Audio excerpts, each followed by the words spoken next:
Prime Minister wa Israel Benjamin Netanyahu ndanekinya kiharo-ini gia Kasarani gwikira wira President Uhuru Kenyatta akihitithio no amukorire thingira-ini wa iregi kuria kuma na mabura ma gukungwira kwihitithio gwa president.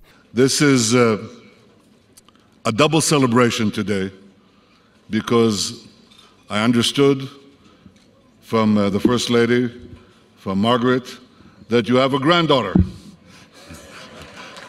Now, I don't know what is harder, to bring a granddaughter to the world or to get re-elected.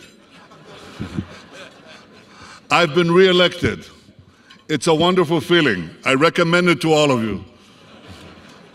But of course, it creates a great challenge to fulfill the mandate that the people give you to make their lives better and safer.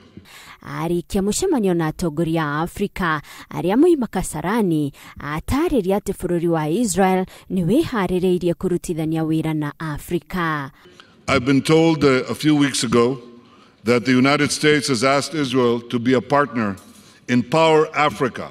We'd like to work with you and with every one of your countries to electrify Africa. We believe in Africa. Hamwe na maundu maria bururi ucio uguteithiriria ni kugacirithia ugitiri na muno bara-ini ya itoi. Boko Haram, Al-Shabaab, the awful jihadists in the Sinai. This is a threat to all of us. And I believe that we can cooperate with other countries, between us and with others.